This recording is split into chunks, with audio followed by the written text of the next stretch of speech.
Donald Trump yesterday suggested that Ron DeSantis shut down the state of Florida. This, of course, is not true. Okay, this is just a joke. Everyone knows that Ron DeSantis, after the very early weeks of the pandemic, worked extremely hard to open up the state of Florida. Meanwhile, he and Brian Kemp and many other governors were being chided by Donald Trump, who was then president of the United States, for reopening too soon.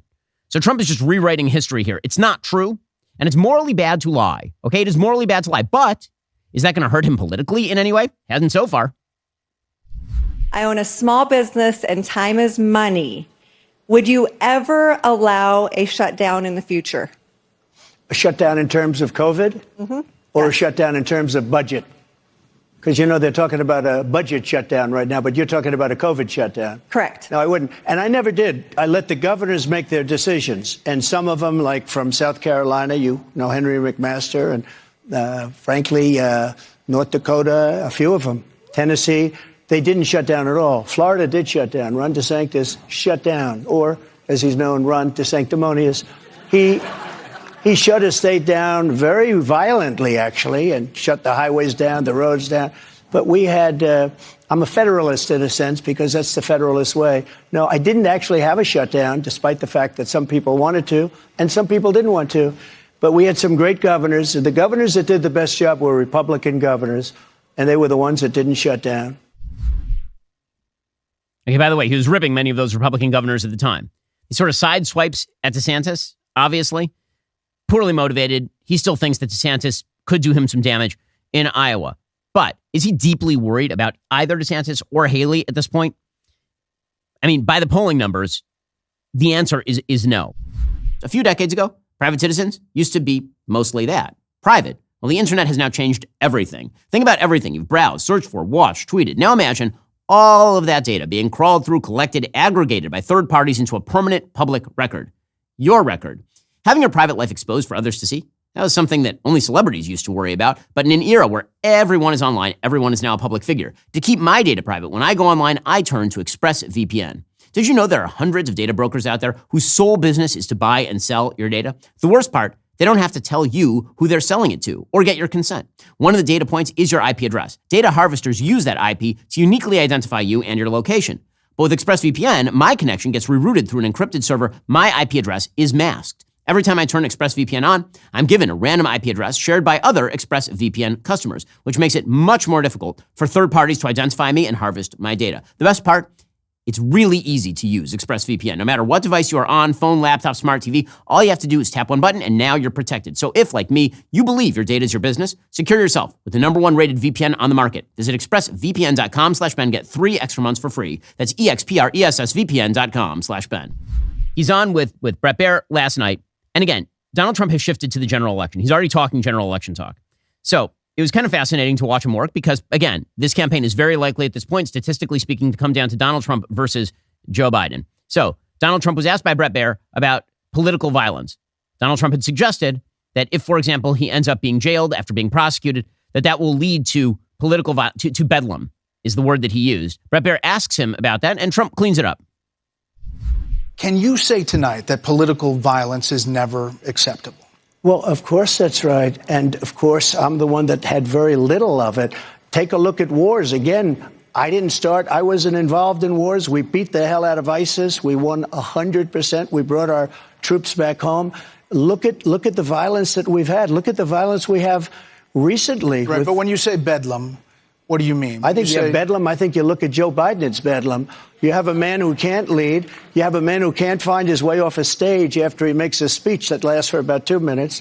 No, I think bedlam is Joe Biden. I think that he's using this. This is just a political ploy. Trump is a dictator. He wants to be a dictator. Okay, again, Trump doing cleanup for the general, and honestly, not a bad answer. Meanwhile, Trump was also asked about being a dictator, and he had an answer for that one too. He says, this is silly. I did a show, Sean Hannity. Did you ever hear of him? He's a very nice man. And he said, essentially, you're not going to be a dictator, are you? Tell me. I think he was trying to give me a nicer question than maybe you guys would. He meant it very well. I said, I'm going to be a dictator for one day. We're going to do 2 things. The border, we're going to make it so tight you can't get in unless you come in legally. And the other is energy. We're going to drill, baby, drill. After that, I'm not going to be a dictator. After that, I'm not going to be a dictator. Okay, so what he's saying there, he's using the dictator language and he's flipping the dictator language into, I'm going to do some executive orders, which, by the way, is not being a dictator. And of course, the media ran with that and Joe Biden ran with that. Do most people think that Donald Trump is going to be like a Hitlerian, Mussolini-esque dictator in the United States? Very hard to see how that line plays for Joe Biden. Donald Trump was also asked about these stories, these late-breaking stories that have been put out by the left-wing press about how a lot of foreign dignitaries stayed at Trump hotels. And they were considering this a form of indirect bribery. Here was Trump answering that question. Documents that say that nearly $8 million in payments to your businesses from foreign governments, China included, Saudi Arabia, while you were in office.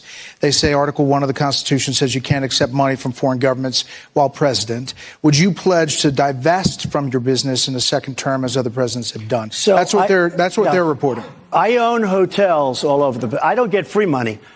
Somebody rents a hotel room, et cetera, much money I gave back. In fact, I didn't have to do it.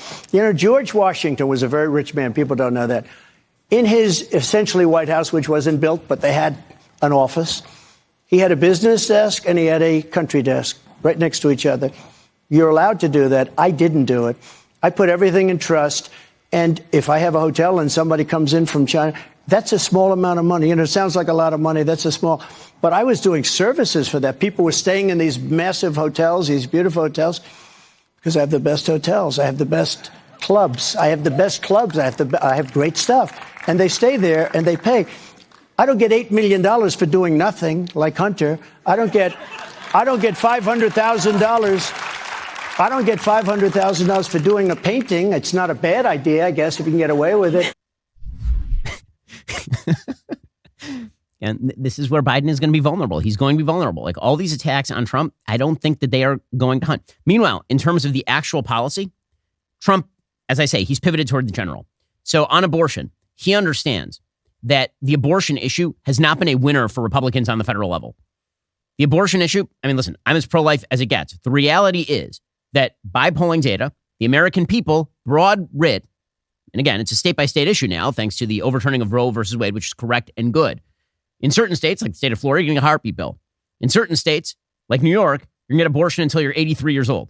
And that's just the way that it is going to work in the United States under Roe versus Wade, to my great consternation. I wish it weren't the case. I think that every life deserves protection. Trump is asked about this. He understands innately that if he says anything that is too pro-life, it's going to be used against him in a presidential election. And because he's so popular with the Republican base, he understands he can get away with saying things that are not fully pro-life. A primary is usually where you're able to push the candidate to the right. Trump, because he's so far out in front, has the ability to not be pushed to the right on issues where he doesn't want to be pushed to the right. Again, to my consternation as a pro-lifer, but that is the politics of the situation. Here's Trump playing those politics. I'd like for you to reassure me that you can protect all life, every person's right to life, without compromise. So that's a great question. I appreciate it, too. You wouldn't be asking that question, even talking about the issue, because for 54 years they were trying to get Roe v. Wade terminated, and I did it, and I'm proud to have done it. They wanted to get it back, right? You wouldn't have that. There would be no question. Nobody else was going to get that done but me. Yeah. And we did it, and we did something that was a miracle. When I walked onto the stage today, a gentleman in the back, probably works for Fox, nice guy, said, "Sir, I'd like to thank you." I said, "For what?" He said, "You saved 2 million lives in the last 3 years. You saved 2 million lives." And I said, "Thank you very much." I knew exactly what he meant. 2 million lives. And nobody's done more in that regard than me. Now, I happen to be for the exceptions, like Ronald Reagan, with the life of the mother, rape, incest. I just have to be there, I feel. I think probably 78% or so, Paul, about 78%. It was Ronald Reagan. He was for it. I was for it. Okay, then he turned and he swiveled and he hit DeSantis for being too pro-life. Again, this is Trump positioning himself for the general and trying to take the abortion issue off the table. Not my cup of tea. It isn't stupid politics. Are you tired of the lies and the twists of the mainstream media talking points? Yeah, me too. Join me in my newest series, Fact, where I dismantle and bring truth to this tiring mainstream agenda.